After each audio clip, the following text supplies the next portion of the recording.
The views, comments, and opinions of the following program do not necessarily reflect those of Morris Media Studios, MorrisMediaLive.com, or its affiliates. Listener discretion is advised.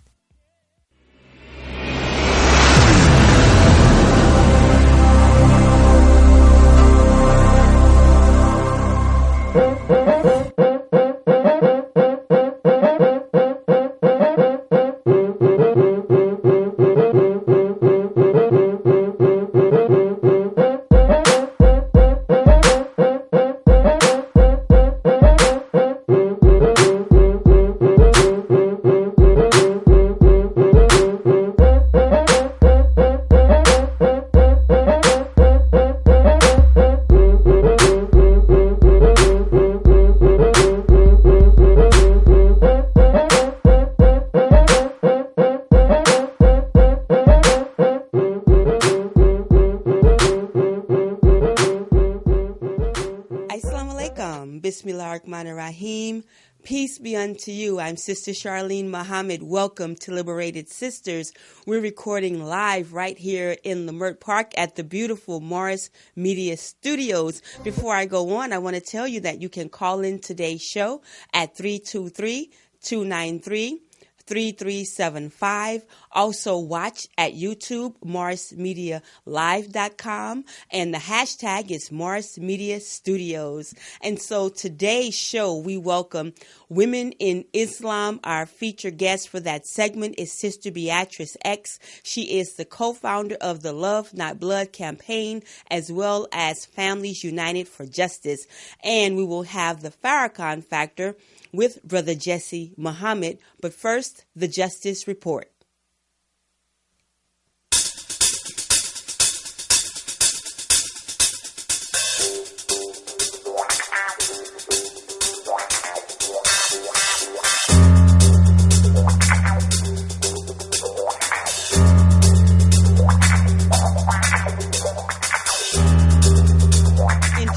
Justice Report, hearings are underway in the case of 4 whites accused in the murder and dismemberment of 2 black youth in Oklahoma. These are young, beautiful brothers. There, right now, you're seeing the photographs of the alleged killers, 17-year-old Brett Bottler and his 23-year-old brother, Kevin Don Garcia Bottler. They are being taken into court for a recent hearing in March. They are facing murder charges in the shooting deaths of Alizé Smith on the left with the sunshades there, and Jerron Moreland. They are both 21 years old, and they were killed last April.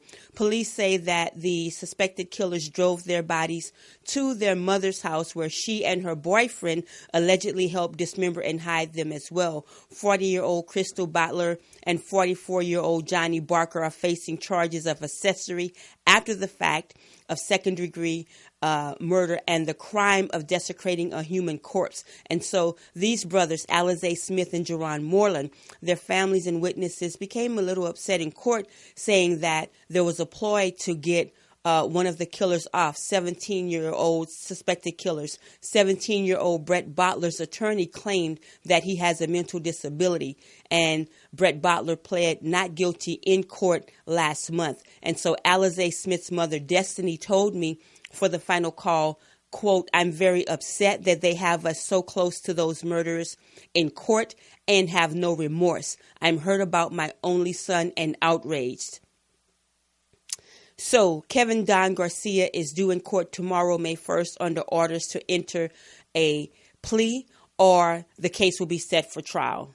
So a pre-trial conference for their mother, Miss Bottler, has been set for May 15th, and a preliminary hearing for her boyfriend, Mr. Barker, on June 21st. This story is in Final Call, finalcall.com, and that's the Justice Report. Up next is the Farrakhan Factor with Brother Jesse Muhammad. But as we prepare to bring Brother Jesse in, I want to share a highlight out of Atlanta, where the Honorable Minister Louis Farrakhan officiated the Janazah prayer service for 87-year-old Minister Abdul Rahman Akil Muhammad, also known as the Rock of the South. There is a beautiful photo. There it is on this rock of Brother Rahman. He's our feature in this week's Final Call. Oh my God, you got to get it. FinalCall.com. Subscribe to the digital edition, and you could see the full spread there before it hits the streets, but it has already gotten into the brothers' hands on the East Coast. So, at the historic West Herndon Street Baptist Church, Minister Farrakhan gave the janazah. Minister Rahman transitioned on April 22nd. And here, right before we bring in Brother Jesse with the Farrakhan Factor, is the minister with some comforting words on handling grief. God is a merciful God. So when we speak of Allah, we call him Al-Rahman, Al-Rahim, the beneficent, the merciful. Don't you know that the God of mercy knows how painful it is for us to be separated one from another by death? Why would the God who gives us life, knowing that all of us are going to die, why would God want us at the time of death to be burdened with grief? It is natural to suffer sorrow for a loss of a loved one, but it is improper for the righteous to grieve, because grief is like a cancer. And when you cannot understand God's will in bringing him here, God's will in returning him to himself, then you grieve.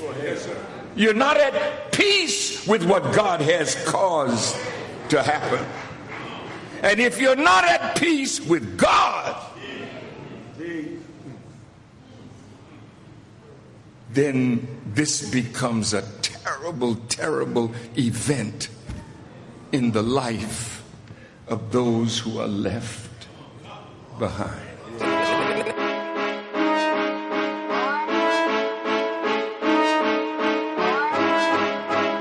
I was told to deliver this message. You think you're invincible because you got money, bombs, guns, and planes, killing babies, innocent people. I think you're insane. Chaos and destruction is the name of your game. Somebody's got to stop you before the whole world goes up in flames. So he told me to tell you, I'll fight for my brothers. We can go to war. Fighting for my father, I will give my life for. I feel so alone in this white man's world. I'll fight you. That means it's time for the Farrakhan Factor with Brother Jesse Muhammad. Assalamu alaikum, Brother Jesse. Wa alaikum salam. How you doing today, sir? I'm doing wonderful, my sister. How are you doing? Feeling liberated? No doubt. Praise be to Allah. I'm doing very good. I got to tell you, it was rough this morning, Brother Jesse. I was thinking about this work, this mission.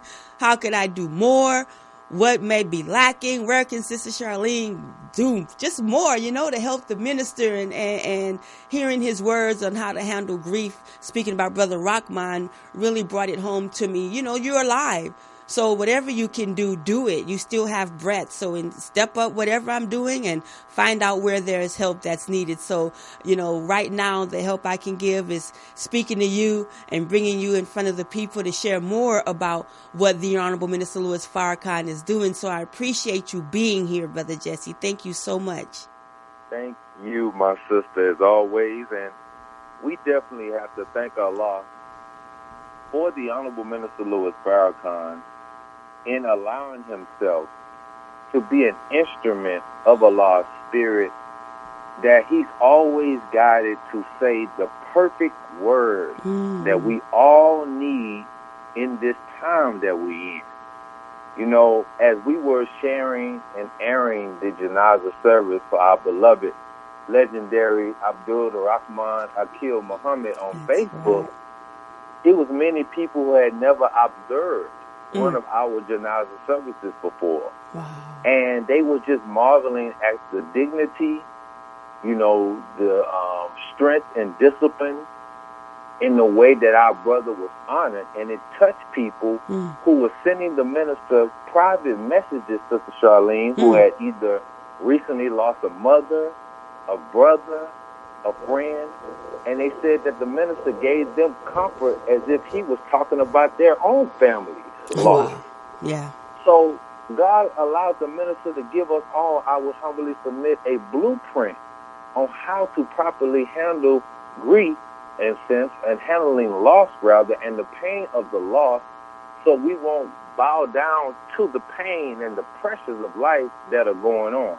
One thing the minister said of all of it that stood out to me, he said that God has put in each of us what is necessary to run the race of life. And that again reminded me of our brother Nipsey Hussle. The marathon continues. Right. And the minister said that there are certain hormones, Sister Charlene, that are present in the brain. Right. And when you're afraid, he said we can lift weights better than we have before. We can run faster than we have before. But there are also hormones that cause us to bear the tragedies of life, the misfortunes of life. Right. So here we go. The minister is talking about we have to have mental strength and make sure that we're at peace with God's plan, so our brains will release the proper hormones to keep us going. Right. Oh, that man. was something. Yeah. Yeah. I had to listen to that twice. Yes. So he said that our brother Rockman, he had a baton in his hand. Here we go again with the marathon. So he said, who will live this life? Who will carry this on? And the minister said that God has given us what we need to live life to the fullest. So, and I just love, too, as well. And I tell you, brothers and sisters, if you have not watched this Janaza service, you have to go back to the minister's Facebook page and watch it immediately. Yeah. I always tell young people, I say, look, don't wait for nobody else. Wherever you hear the minister is speaking at and it's going to be live or it's posted online, don't wait forever to watch it. Right. Because it's immediately what we need. And the way the minister broke down the peppermint, I've heard it many times. Right. But a few of my friends, they had never heard why we pass around peppermints at the end. And he said, Master Father Muhammad taught us that this represents the candy. The peppermint represents the fullness of our lives. If you're a righteous person, he said, when you put this candy in your mouth, it's full, but the natural juices wear the candy away. But pretty soon it's not there anymore, but what it leaves is a sweet taste. And he says, so it is with the righteous. They're like a sweet piece of candy. Watch out now. Wow. Now, we ain't talking about just Starburst now. Skittles, right? Right. Not the artificial. Not the GMO. Right, not GMO. He said natural juices. So evidently you're living within your nature. That after the force of life itself wears us away, when we leave, we want to leave behind the memory of a sweet communion that we had with our brother and a sweet communion that we have with one another. So that's why our brother cannot die. There is no death for the righteous. When you have strived to live a life that Brother Rahman has led, and the life that others before us have led, their lives are so sweet that we'll be having that aftertaste, that sweetness in our lives for years to come, because they gave their lives for something bigger than themselves that will live on after them. So the minister, thank you. I saw in that the power is in the gratitude, Sister Charlene. We have to be so grateful for the time that we have with one another and those before us, and we have to appreciate the time that we all have left with us. And also, we all got to be the ones to say, look, pass me the baton. Yeah. Now I didn't run track on the team in high school, but I ran a little bit. But I know one thing about it is, when that baton is being passed, the exchange is so important. Intense. And the person that's passing the baton got to see the hands of the person that he's passing it to. Yeah. And the other person, he got to be in the position to receive it, right? Yeah. Hand in a certain way, receive it.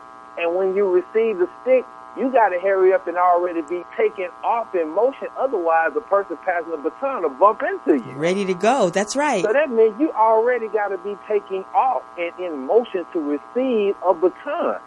So it's not for us to sit down, as the man say, in sorrow, wallowing, being crushed. No, he said grief is a cancer. We can't allow that cancer to become an epidemic in our spirit. We have to continue to run the race and say, stick, pass it to me, and I'm going to keep on stick. going. Sound like you ran, Brother Jesse. Sound like you know them terms, brother. No. Hey, now, I did watch Jamaica the other day. They did it again. Come on. Especially, them brothers and sisters are fast. They don't play with it at all. But when you are running, and another thing, too, you got to stay in your lane, and you can't be focused on the person to your left and the right all the time. That's you got to be focused on you running your leg, man. Come on. So this is why when you got a show that's liberated, man, that anchor leg is so important. Because that's the closer. So no matter if the 3 legs are behind, when that anchor person gets that baton, man, they got to go for it, and you got to finish strong. And our brother, Abdul Rahman, he ran his race. He took that baton reluctantly going back to Atlanta where he said he cut the food. Cut the food.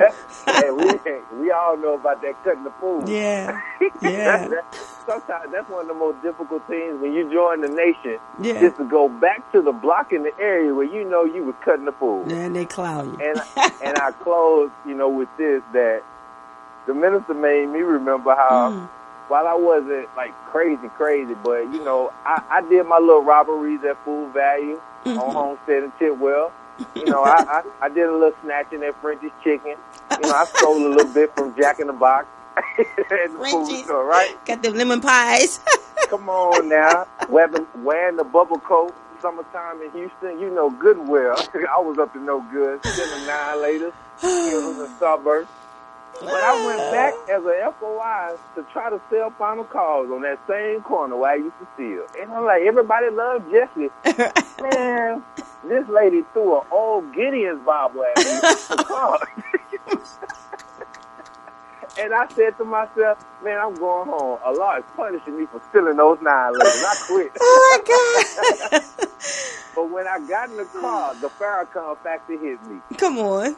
We don't quit. You as an FOI have to meet and overcome all obstacles. So I picked up my papers, went back out there and sold all my papers. Praise but me. I got shook because I was thinking about those days of cutting the food. That's so we right. thank Allah for Brother Abdul Rahman Muhammad for going back. Yeah. And where he said he cut the food and did one of the greatest works that has ever been done in the history of the nation of Islam. So we thank him.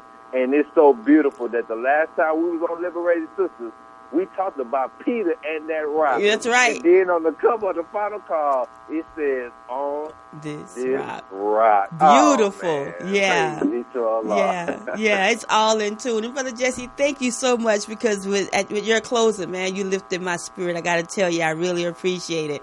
Because it wasn't too high. And I have no reason for it not to be. So I couldn't put my finger on it. But it's right about good right now. Just reflecting on the word of God, and the teachings that we have. And again, we're here to run the race, And shout out to Kelly Willis, my girl in Houston. And we was at Opelousas High School. I was a track trainer. I didn't want to run. I didn't want to do any hard work. I'm like, okay, I'll do training. I'll get the water. But, man, that baton drop. Woo, that's excruciating. Ooh. But championship team right there. But thank you so much for the Farrakhan Factor, Brother Jesse. And I look forward to the next one next week, inshallah. Inshallah. Thank you, my sister. Assalamu alaikum. Wa alaikum salam. Oh, my God. I love the Farrakhan Factor. We're going to bring in now Sister Beatrice X. She is co-founder of the Love Not Blood campaign with her husband, Cephas, Uncle Bobby Johnson X Johnson, pardon me. I want to say that again. Cephas, Uncle Bobby X Johnson, and they also are co-founders of Families United for Justice. I asked Sister Beatrice to come on today and be the featured guest for the periodic segment that I have, The Women in Islam. Mother Tainetta Muhammad, wife of the Honorable Elijah Muhammad, is such a great scientist, scholar, advocate for the women. And so she has some books that talk about the women and our work in Islam. And also this dress number 19 is one of Mother Tynetta's fashion styles, which is also part of the name now Taha, which is surahs 19 and 20. There are garments that are dedicated to that. Her beautiful daughter-in-law, Carly, as well as her son, student minister Ishmael Muhammad, the national assistant to the Honorable Minister Louis Farrakhan, and their family have the fashions back. And so this is Dress 19 by Mother Tynetta Muhammad, also named Taha 2.0 or Taha 20. So now we're going to welcome Sister Beatrice, because I asked her, she's always on the front line. She's right there advocating for mothers and for families of violence. Not just police violence, but it primarily started out with police violence because of the killing of Oscar Grant III, her nephew. At the time, he was not, but in the movement, their love grew, as well as the passion for our people. And so she's always had it. And I asked her to come and talk to us about how she got into the movement. And this is a very strong sister in Islam. This woman in Islam I invite right now, Sister Beatrice. Assalamu alaikum. Wa alaikum salam, ma'am. How are you doing? I'm fine by Allah's mercy and grace. How are you, Sister Charlene Muhammad? I'm doing great. Thank Charlene. you. Charlene, leave me alone. Why are you saying that, Sister Beatrice? Because that's the way our divine leader and teacher and guide said it just a few weeks ago. And it was so beautiful, the way he say your name. Only other person that topped him saying Charlene was Hamilton, okay? When he was singing that song, but he done got topped by the Honorable Minister Louis Farrakhan, okay? Praise be to Allah. I didn't see it, but thank Allah, to be on the thoughts and minds of the Honorable Minister Louis Farrakhan, whether it's a group collective thought or individual, but have your name called and not in that other way that it could be called is a blessing. But you tease me. Okay, I'll take that. Yes. Humbly, I know you humbly take it. It's kind of hard when someone who holds such spirit and power and guidance and love give you that kind of props. It's really hard to take, because even to be in his presence can flip you. That's just my experience. Being in his presence can flip me spiritually backwards, about 100 flip backwards, just to be in his presence. Yeah. That has happened to me. I understand. Yes. Yeah, I do understand. And we were so blessed with the words and guidance. But again, just the presence, even just being in the atmosphere. He never even came down. And we're talking you all about a private believers meeting that Minister Farrakhan had when he was down for the memorial, for the celebration of life for Brother Nipsey Hussle. But before he left the city, he met with the believers of Mosque 27 and the local Southern California region. But, just when the man of God is in the atmosphere, West Coast, anywhere, we receive that blessing, whether we know it or not. And so, but to be like directly in close proximity, it was a beautiful thing. Yes. Yeah. So, Sister Beatrice, speaking of beautiful things, how did you join the movement and become a follower of Minister Farrakhan, a follower of the Honorable Elijah Muhammad under Minister Farrakhan's great divine guidance? Let's start there. Okay. But we would have to start with how I became in the movement. I actually joined the movement in the 6th grade. Sixth grade. Well, come on. I had a teacher. Her name was Miss Clark. And actually, I had a sister that was 14 years older than me who had went to that very school, and there was hardly any blacks. It was probably 1% when we were there. Matter of fact, when I was in the 5th grade, I wasn't in the part that I was in the 6th grade, but I was in the 5th grade, and I was actually the only black person over there. My teacher, her name was Miss Corbett. I'll never forget her. She never spoke to me the whole year. Oh, okay. 5th grade. She never said one word to me. I didn't. So that's how I learned how to travel all around the country in my head. I just sit out the window and I'll be everywhere. Okay. So that's how I learned to do that in the 5th grade, because she never, I did my work. She just graded. She never talked to me. I didn't know. Matter of fact, I had to catch up when I was in the 6th grade because she was just passing me. Wow.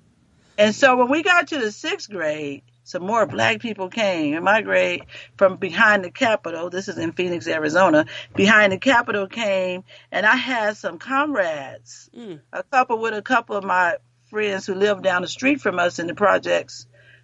Gina Ogg, she came, so they brought some flavor, right? So, okay.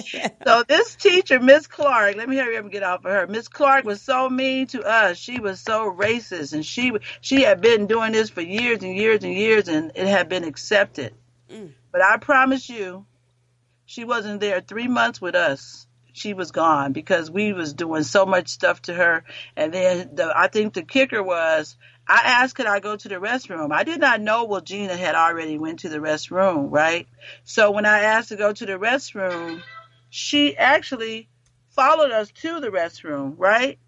Okay. And when she followed us to the restroom, she busted in the restroom. She busted in while I was using the restroom, and she called me a nigger. And I actually hit her in her stomach. Oh, my God. I hit her in the stomach and ran out. But you know what? She never told my grandmother, who was one of them types that you go to school and the school call you, she fits a whoop you. I don't care. She wasn't that type. Right. You did it. Don't be calling me. Okay. So she was like that. So I was like, oh my goodness. So I went home. She never called and she never came back. Wow. So that's how I got in the movement. Okay. Freedom, justice, and equality for everybody. Okay. From elementary school. Right, we ran. That was it. 30-something years she had been teaching there, and she was gone. Wow. Okay. Yeah. So that was that. Well, since we started there, we got to go to junior high and high. Woo, there, junior high. So we had a teacher named Mr. Lavaria in the 8th grade. He was terrible. And I'm not really proud of this I'm not really proud of it because it really could have turned into something worse. But anyway, we had a revolt against him. Because he was so very, very, very racist, too, and mean to us. It was probably about 6 of us in that class, and he was real fat, too. What was this? So, Mr. Lavario. He was our 8th grade. What city was this? Huh? This was in Phoenix? Phoenix, Arizona, y'all. Okay, got you. Go ahead. We're going to bring it up. And so Mr. Lavaria, he was mean to us, and everybody... they would do something every now and then, but I just couldn't take him, mistreating us like that. They was standing up. So he was the type that will call your parents or go to the principal. So one day, I am proud of this particular thing right here I did. One day, you know how they used to have the pins in the rolls? I don't know if they still have that. Mm-hmm. But we actually had cushions in our seats, like those plastic cushions that you sit on. So it was lunchtime, so I took one of those rolls of pens, and I took a cushion, and I took my whole lunch period, and I put those pens, every pen in that cushion, and I set it in his seat. Oh, my gosh. Okay. And when we came back for lunch, he sat on it. He was like, you got me. He couldn't prove who it was, but he looked at me because he knew it was me. So that was your freedom fighting then. Okay. Yeah, and one more thing that I'm really not proud of. One day he was really bad with us, and he was really calling us racial names. It was us blacks, and we were born in the '60s, okay, '63. So we was fighting back, and and he was just really put his hand on somebody, and we kind of had a revolt at Grace Court, and I actually set a desk on fire. That wasn't the best thing to do, but the time we had them desks with you lift up, and then all the stuff be in it. So I did. I put all some paper in there and set it on fire, but they put the fire out, and it was good. And I want to thank Walter Roberson, his father, Mr. Roberson, because Walter went home and told his daddy. And then later we was all somewhere together, and he started calling me fire something. I don't know what he started calling me, but I knew he had told on me. But I'm glad they didn't really tell on me, okay? Yeah, today would have been a different story, sis. We might have been seeing you. Our babies can't even use a cell phone in the classroom today. I would have been a terrorist, and I would have been arrested at that school in the 8th grade. So those times have really changed. But actually, when I did stuff like that, I always got this voice. Allah would always tell me, you're kind of doing too much, right? So he showed me mercy and grace. And like one time, my friends, it was summer in Arizona, and so we was messing with cats, right? We wasn't in high school yet, 7th, 8th grade, and we was throwing up cats. It was a weekend.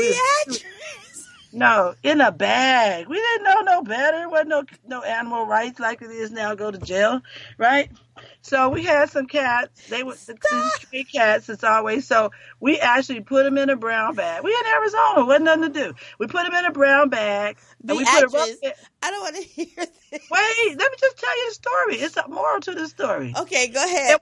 Throw them up a little bit, but all my friends threw them up one, but me, no, I got to keep throwing them up and throwing them up. But that cat still got out of that bag and lived. They do got 9 lives. Praise be to Allah. Okay, good. I feel great. But let me just tell you a story. Okay, how I know that that's wrong and you're not supposed to do that. Okay. That week when I came home, every day I came home from week and I hit that corner. Because you know you don't want to be in trouble when you come home from school. No, you don't. But all the little stuff that I would do around the house, that whole week, I got a whooping for a whole week. Because I kept getting in trouble for all the little stuff that I thought I was getting away with. Every day that week, I got in trouble. So that was to me Allah telling me that ain't right and you don't mistreat people. So that's the moral of that story. Sister Beatrice. Only you. I was Beachy from the west side. I have lost all composure. Like my eyes are so watery right now. No, Sister Shauna Joy. Sister Shauna Joy. Assalamu alaikum. She said, I am loving these stories. I'm having a for mercy and grace. And so those were just like, but every time, even in life and getting grown, I moved to San Diego when I was 19. I really couldn't stay in Phoenix. Everybody. Yeah, no, you couldn't. Clearly. Yeah. You just got to know. Allah created things to make me go to San Diego. See, that's how he does me. He creates things, and then, I went to San Diego, and I just went on a whim. Nobody believed I was going. They said, you'll be back, you'll be back. Yeah. I was 19, and all praises due to Allah. I have been in California for 37 years. Wow. And never been homeless. Praise be to Allah. Allah has been sufficient for me as I was an orphan, really. My mother died when I was 16, and my father died 2 days prior. A couple of months prior to me being 2 years old. Oh, wow. So Allah has always been my father and my parents. So, and he find ways to let me know when I'm off the path. And so Islam, I came into San Diego. I was a singer. I had a daughter. I was really in the mix. I also was a business owner. I had TEL Industry with my partner, Samaya Gibson's father. Mm-hmm. And we had TEL Industries, which I was the only woman in California who supplied stainless steel pipes, valves, and fittings. Wow. That's so much, right? And young, too. Yeah, I was 23 years old. And so we fought so much for contracts because they never gave it to us. They had like 30% money set aside in the city of San Diego for contracts for minorities, and they wasn't giving them out. So we fought that fight, and we got them contracts. So, and me being the only woman and a black woman in that whole entire industry. But I must confess, it was not my great idea, But, I accepted it once I saw, hey, this is a good business idea. Let's go and do it. And so we had a fight with that. And then, I finally came into Islam. I walked in the door in 1995. Mm-hmm. But I actually had been around Islam because of my daughter's father since the mosque was right down the street from me when I was growing up, because when I was 14, I went and stayed with my mom in the projects. Mm-hmm. And so the mosque was right there on 11th Avenue in Buckeye. Okay. And being in church and going to church, we went to Union Baptist on the south side. So we would always come down Buckeye Road, which is where the mosque was. And my grandmother, her baby sister was in the Nation of Islam. And growing up, when we used to go to Louisiana, Texas, you never heard anything good about the Nation of Islam because we're talking 1970s. Black people, it was Jesus or you going to hell, right? Mm. So their baby sister was in the Nation of Islam. Matter of fact, her husband was a captain, Captain Luther Muhammad, in the Nation of Islam in the 60s and 70s. Mm-hmm. And so I never heard anything good about the Nation of Islam when I was with grandmother. And then when we drive by Buckeye Road, it was never nothing good. So that was my sense. But one day I was walking with my mother down Buckeye Road, and I said some of the stuff that I reverberated from listening to grandmother say, right? Mm-hmm. And my mother, who had never, I only spent 2 years with her, and she just never disciplined me like that or nothing.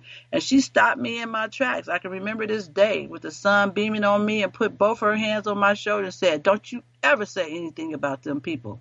She said, "Them is some good people." Wow. So. You said the sun beaming down.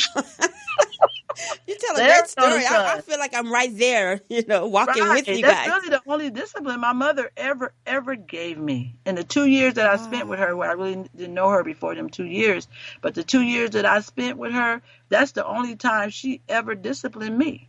And she stopped me dead in my tracks and put her hands on my shoulders and said, "Don't you ever say anything about them people. Them is some good people." And I never did again. But my daughter's father was... both him and his brother was in the nation prior to 75. His brother came back with the minister, and he went with Ward Dean. So I used to hear big old fights between them, right? And then, so I didn't really know nothing, not really. So, but I got the Quran. I started reading the Holy Quran.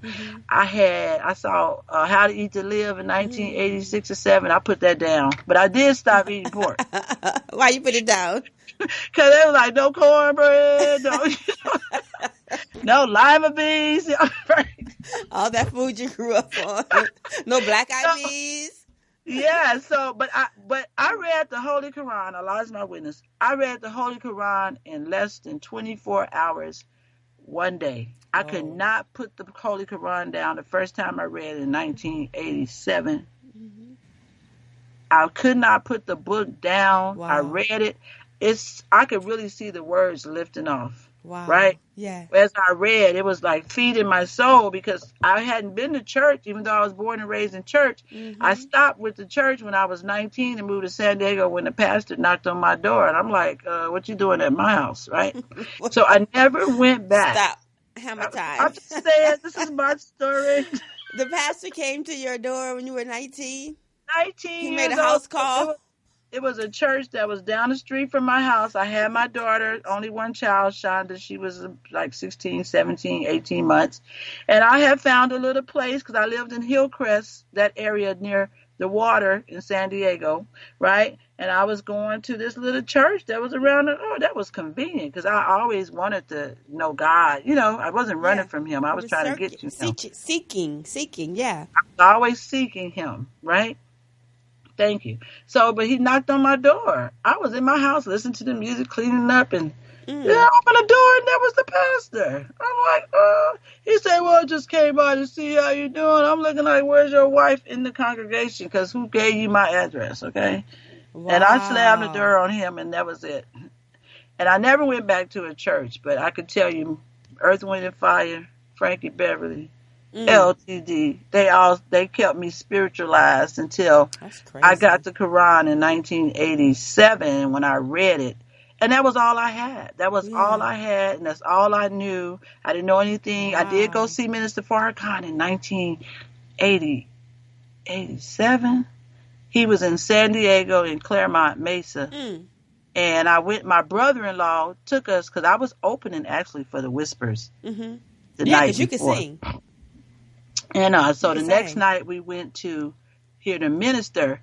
I had on this I thought was a cute dress, girl, with strap across it was red. I was cute. You couldn't tell me nothing at 20-something, right?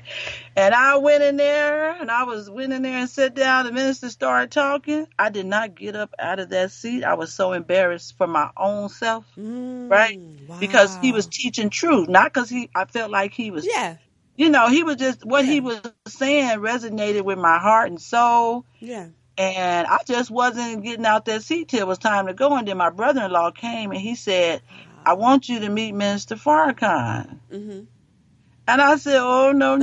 I am not going back there. I am not going back there with that man. No, I'm not." Why? Because I was embarrassed for myself. I had so much respect for him, and I can feel his energy and his spirit that I just reserved myself and said, no, I was too embarrassed really to meet him. Yeah. I got you. But even though at that I didn't go back to covering up, I still went went back to dressing like you dressed at 20-something and you out in the world. I still went. It was classy, but I could have had a little covering on, right? I got it. So I went back, but so I had that, and I read the Quran. I hadn't read the Quran yet, but I read it the next year. I read it, and that's what I held on to until 1995. I went into those doors. And I went into those doors because I kept getting in my way. Okay. Now you got to break that down, like, what I'm enjoying is I'm getting a real vision, like really, you're putting me there in terms of what Islam has done for you. So I thank you for sharing your story with us. So you kept getting in your way.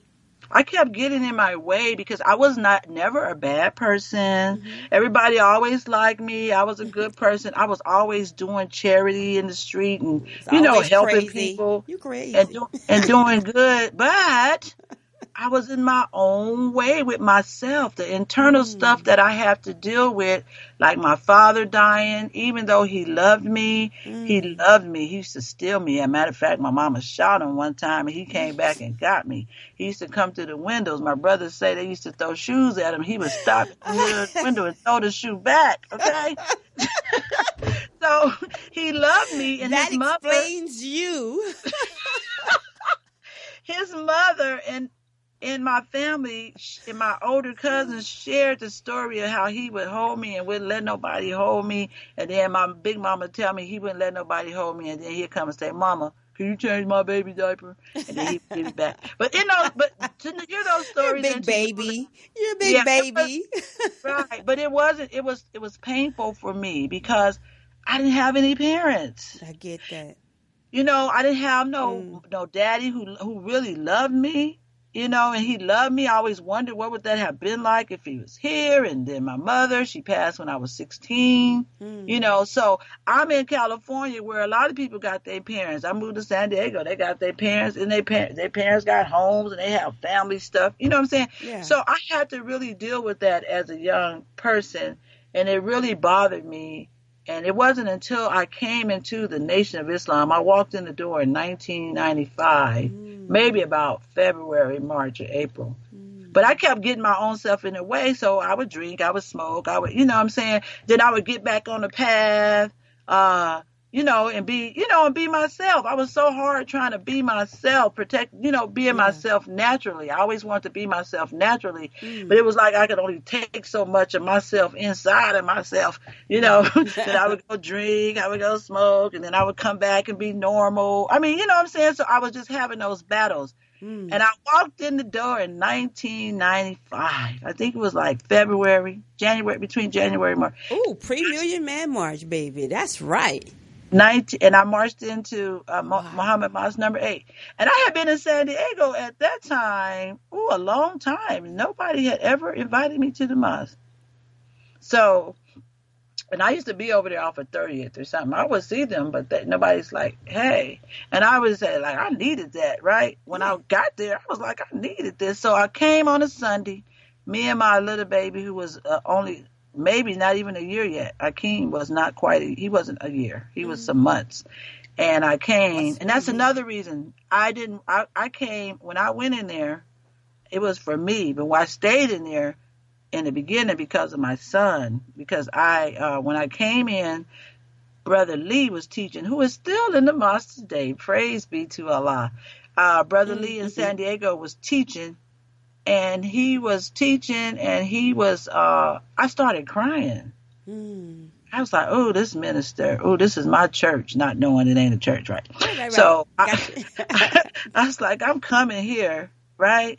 And he wasn't even the main speaker. It was Minister Raheem. Yeah, that's right. I was already crying with him, and then he said, here's our local minister, Minister Raheem. I was like, huh? That just blew me away because I was already got in the opening of the meeting. Wow. And I was crying. And then Minister Raheem came, and of course, that was it. I knew I was home. Praise be to And I Allah. began a journey of working on myself. and the restricted laws of Islam, they save your life. Ooh. That's what attracted me to the Nation of Islam and kept me there. It's because I have been fighting with myself all this time, fighting, and I walk in this door, and the restricted laws of Islam is what's going to give me and put me in place so I can deal with all this craziness inside of me. Because it's a jungle up in here. I got to fight every day. All my life, I got to fight. Okay, you're a crazy girl, but that is true. But look, let me tell them, store.finalcall.com if you want to buy The Restrictive Law of Islam is Our Success by the Honorable Minister Louis Farrakhan, a beautiful green and gold book. You can purchase it. It is a must-have. Go ahead, Sister Beatrice. And so that restricted law of Islam, because I really wasn't a bad person or practice just being wicked and evil, just doing stuff. Yeah. But I had to get past fornication, which I wasn't loose with it, but it was wrong. I grew up in the church, and people was having babies in churches all the time, and I never really heard pastors really teach on fornication other than to say you're going to hell. But everybody in church was having, because I came in that area in the 80s. The pastor came to your door, so I don't, that was that pastor. I came in, I was like, the 80s was like my generation, right? And I wasn't 18 to like 83. However, from 79 is really when it broke out, when people was just start forgetting about being married and telling your family, I'm pregnant, we're going to get married for the baby. They just stopped all that. And they were just, then that's really where the baby mama, baby daddy started. Okay, I got it. Because people started having children, and it was just it was just like that. And fornication, and I wasn't taught on that. I can honestly say, and I was at Sunday school, BTU, church. We was the ones, Jacob family and the Ivory family. We was gonna be at church, okay? Mm-hmm. But I didn't get that to understand that. I really didn't understand about marriage either, because at that time I had not been married. Not that I had not been asked, but I wasn't thinking about marrying no man. So you got a hold of the when I came into the Nation of Islam, when I started coming to the mosque, and the minister started teaching on the value of family, right? And the value of marriage and the value of woman, then that's when the process and the restricted laws I must not leave out. That's when the process for me began. So I would come to the mosque. I really processed for like 7 years before I came to the Bay Area and actually got my ex. I told you I had a lot of stuff going on. And because I had to learn how to rise above emotion into the thinking of God, because if somebody do something to me prior to the nation, I just cut you off. You're going to throw the shoe like your mama. Right. It's over. Don't talk to me. And when I see you, I'm just going to say, I'm going to see you and say, hey, and keep it moving. But being in the Nation of Islam has taught us to take plenty from our people. So says the Most Honorable Elijah Muhammad. Let me ask you. And when I heard that statement, that started another turning point in me to start looking beyond me and start loving my people more and accepting more and not cut off people just because you did something to me, minor, like I think you shouldn't do, and then you just cut people off. I was good at that. Yeah, me too. And sometimes I still got to just be pulled back out of that. It's still a process. I want to, hopefully, I'm not sure if I'll make it in time, but I want to show a picture of the restrictive law, because Sister Beatrice, that's something that student minister Abdul Malik Saeed is showing. I mean, he's doing a lecture every Wednesday night at 8701 South Vermont, our local mosque number 27, which is the Western Region headquarters. So formerly Brother Tony, his name is Brother Abdul Malik Saeed. He's doing a lecture every week on that, sister. It's on fire. You made me think about that when you talked about how this has been part of helping you. But in the next 3 or 4 minutes, I want you to continue and close out as you continue with your work currently. In these few minutes, I want to say Islam has helped me so much, even in my work, because the minister, when he spoke at Minister Rahman's Rock service, I just love it when he speaks.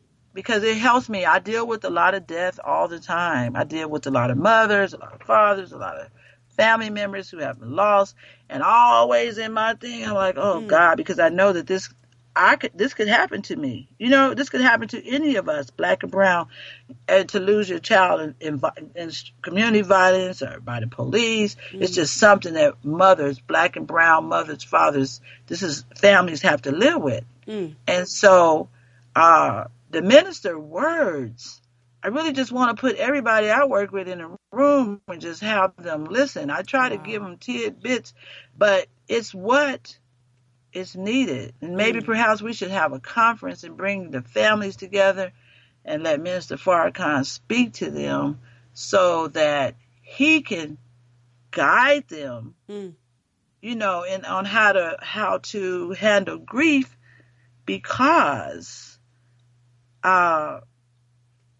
it's something, and it's something to be like Nipsey Hussle's mother. And it's something to be like our sister Nisa Muhammad. As you know, shortly after her 2 sons were killed, I picked her up at the airport, and we were in San Diego just months after that. That sister was soldiering. That's right. Was she not soldiering? She was, absolutely. She was soldiering. I had no idea because I had just came off of the Oscar Grant movement. I had been with his mother, and for her, I just seen her faith in God and helping her even get out the bed. I watched that, you know, and even to put her feet on the floor. So I had just came out of that, and I was really like wondering, oh God, I'm supposed to be with this mother who has lost 2 children. Okay, that's right. Boy, when I picked up Sister Nee, she said, "Assalamu alaikum," and she hugged me, and we talked, and that was nothing but her faith in Islam. And then I seen it with Brother Nipsey's mother. And that's what I aspire. I pray like when my children was born, I was happy. And then in the next second, I was like, oh my God, that means they're going to die. And I started praying to Allah, please let me outlive them. You know, this is just my true story when I had my children. Yeah. And then I said that. And then, but these mothers. Yeah. These mothers, Sister Nisa and Brother Nipsey's mother, and I was in her presence just for a little bit, and her aura and her spirit, right? Wow.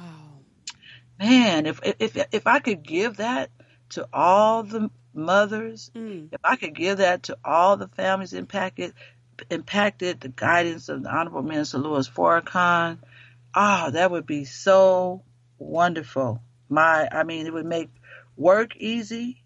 It would make the struggle for them better in their fight. You know, Minister Farrakhan, and I'm going to say this real quickly.